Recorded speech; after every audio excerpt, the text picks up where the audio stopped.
ക്ഷേത്രദർശന സമയത്ത് സോപാനത്തിന് മുന്നിൽ നിന്ന് തൊഴുമ്പോൾ ഉച്ചജപമാണോ മന്ദജപമാണോ മൗനജപമാണോ ഉത്തമം?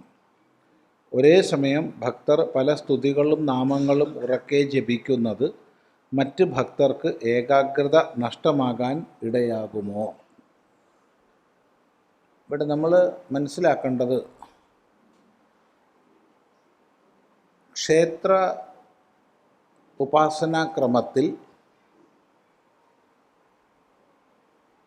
ക്ഷേത്രത്തിന് നമ്മുടെ ശരീരവുമായിട്ട് വലിയ സാമാന്യമുണ്ട്, സമാനതകളുണ്ട്. എപ്രകാരമാണോ പഞ്ചകോശങ്ങൾക്കുമുള്ളിലായി ഞാൻ നിലകൊള്ളുന്നത്, അതുപോലെയാണ് ക്ഷേത്രങ്ങളിൽ പഞ്ചകോശങ്ങൾക്കുള്ളിലായിട്ട് ക്ഷേത്രേശൻ പ്രതിഷ്ഠിതനായിരിക്കുന്നത്. അതിൽ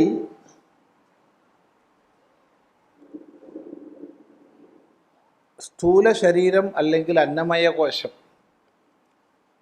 ഗോപുരസ്ഥാനം മുതൽ നാലമ്പലം വരെ ഉള്ള സ്ഥലമാണ്. നാലമ്പലത്തിനുള്ളിൽ ഗർഭഗൃഹം വരെയുള്ളത് സൂക്ഷ്മ ശരീരമാണ്. അതിൽ നാലമ്പലം പ്രാണമയ കോശവും അതിനുള്ളിൽ പ്രദക്ഷിണാദികളെ ചെയ്യുന്നത് മനോമയ കോശവും സോപാനം വിജ്ഞാനമയ കോശവുമാണ്. ഗർഭഗൃഹമാണ് ആനന്ദമയ കോശം. അപ്പോൾ ഈ ക്രമത്തിൽ നമ്മൾ മനസ്സിലാക്കുമ്പോൾ ക്ഷേത്രത്തിൻ്റെ നാലമ്പലത്തിന് പുറത്ത് ഉച്ചത്തിലുള്ള ജപങ്ങളും കീർത്തനങ്ങളും സ്തോത്രങ്ങളും ഒക്കെ ആവാം. എന്നാൽ ക്ഷേത്രത്തിൻ്റെ നാലമ്പലത്തിനുള്ളിലേക്ക് കടക്കുന്നതോടുകൂടി നമ്മൾ ഉച്ചത്തിലുള്ള ഒരു വ്യവഹാരവും പാടില്ല.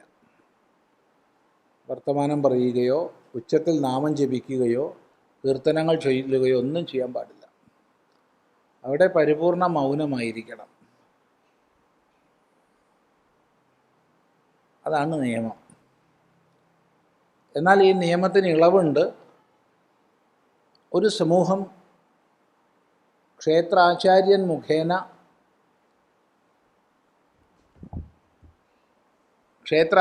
മുഖേന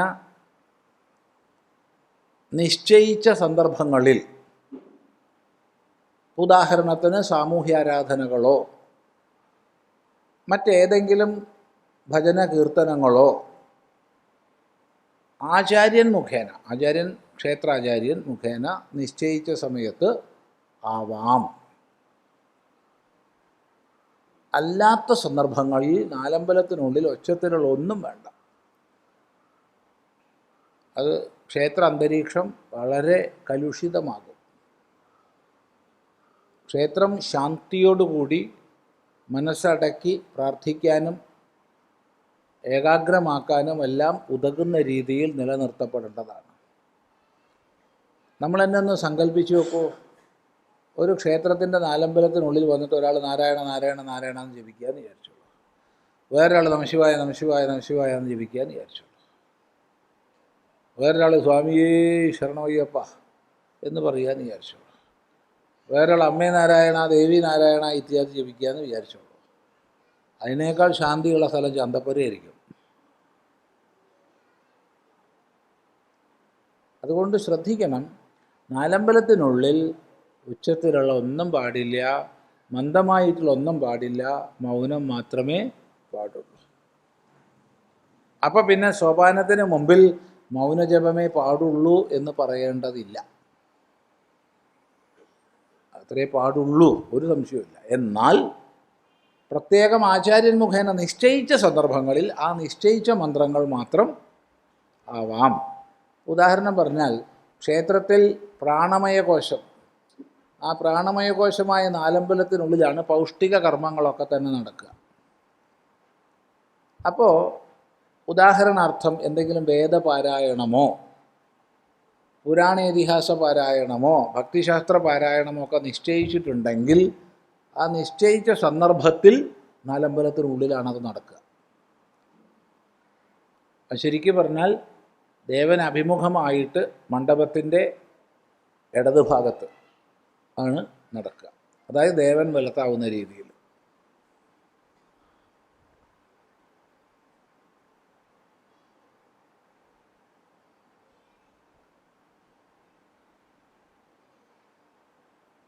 അതാണ് ചെയ്യേണ്ടത്. ഇവരൊക്കെ ജപിക്കരുത് എന്ന് പറഞ്ഞു കഴിഞ്ഞാൽ വേറെ നാട്ടുവർത്താനം പറയരുത് എന്ന് പറയേണ്ട ആവശ്യമില്ല. അപ്പോൾ ക്ഷേത്രത്തിൽ നാട്ടുവർത്താനം പറയണ്ടേ? പറയണം. പുറത്തു പോയിട്ട് ക്ഷേത്രത്തിൽ നമ്മുടെ സാമൂഹിക ബന്ധങ്ങൾ ഊട്ടി ഉറപ്പിക്കപ്പെടണം. വർത്തമാനമൊക്കെ പറയുക തന്നെ വേണം, വേണ്ടാന്നൊന്നും പറയരുത്. പക്ഷേ അതൊക്കെ പുറത്ത്, അകത്തില്ല. അതാണ് വേണ്ടത്. അങ്ങനെയാണോ ചെയ്യണമെന്ന് ചോദിച്ചാൽ അങ്ങനെയല്ല എന്ന് പറയേണ്ടി വരും. ഇപ്പോൾ ഗുരുവായൂരൊക്കെ ഏറ്റവും അധികം ഉയരുന്ന മന്ത്രം എന്തായിരിക്കും? ഹോ ഹോ മാറിപ്പോ കണ്ണു, അതായിരിക്കും ഏറ്റവും അധികം, അല്ലേ? അല്ല, ആയിരിക്കും. അതായിരിക്കും ഏറ്റവും അധികം ഉയർന്ന മന്ത്രം എന്ന് തോന്നുന്നു. അറിയില്ല, തോന്നണം അങ്ങനെയാ.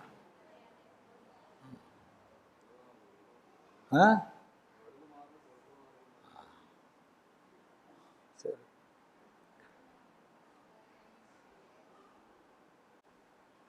അത് മറ്റ് ഭക്തർക്ക് ഏകാഗ്രത നഷ്ടമാകാൻ ഇടയാകുമോ? തീർച്ചയായിട്ടും ഇടയാകും. അത് ചെയ്യരുത്. ഇപ്പോൾ ഈ ഒരു 4-5 ദിവസമായിട്ട് നമ്മുടെ ഓൺലൈൻ മാധ്യമങ്ങളിലൊക്കെ ഒരു ചർച്ചയുണ്ട്. ആ ചർച്ച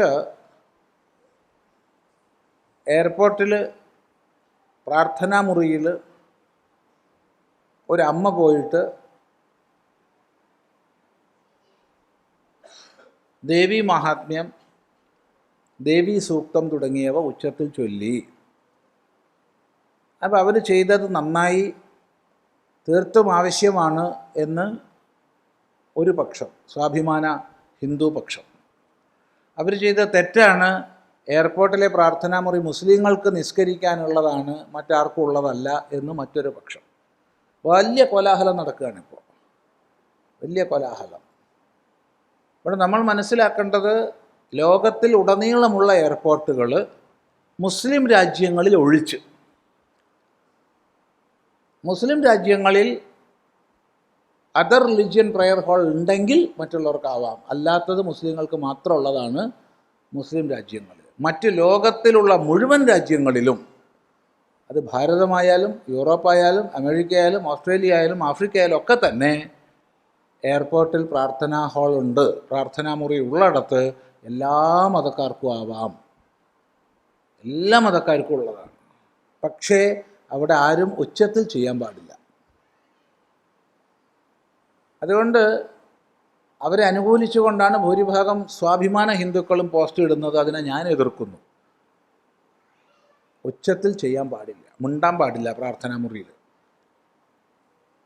അവിടെ മുസ്ലിങ്ങൾക്ക് നിസ്കരിക്കാം, ക്രിസ്ത്യാനികൾക്ക് മൗന പ്രാർത്ഥന ചെയ്യാം, ഹിന്ദുക്കൾക്ക് മൗന പ്രാർത്ഥന ചെയ്യാം, യഹൂദന്മാർക്ക് മൗന പ്രാർത്ഥന ചെയ്യാം, ആർക്കും പ്രാർത്ഥിക്കാൻ പോകാവുന്നതാണ് അത്തരം മുറികൾ. പക്ഷേ അവിടെ ആരും തന്നെ ഉച്ചത്തിൽ ചെയ്യാൻ പാടില്ല. ഹിന്ദുവും ചെയ്യാൻ പാടില്ല, മുസൽമാനും ചെയ്യാൻ പാടില്ല, ക്രിസ്ത്യാനിയും ചെയ്യാൻ പാടില്ല. അതാണ് അതിൻ്റെ നിയമവും നയവും. ഇവിടെയൊക്കെ നമ്മൾ ഏകപക്ഷീയമായിട്ട് ഞാൻ ഹിന്ദു ആയതുകൊണ്ട് അവർ ചെയ്തതിനെ അനുകൂലിക്കുക, ഞാൻ മുസ്ലിം ആയതുകൊണ്ട് അവർ ചെയ്തതിനെ എതിർക്കുക, ഇതൊക്കെ തെറ്റാണ്. പൊതു പ്രാർത്ഥനാ സ്ഥലങ്ങളിലുള്ള മര്യാദകൾ നമ്മൾ പാലിക്കണം, ആരായാലും. വലിയൊരു ചർച്ചയായി നടക്കുക അപ്പോൾ, ഇല്ലേ? കണ്ടില്ല?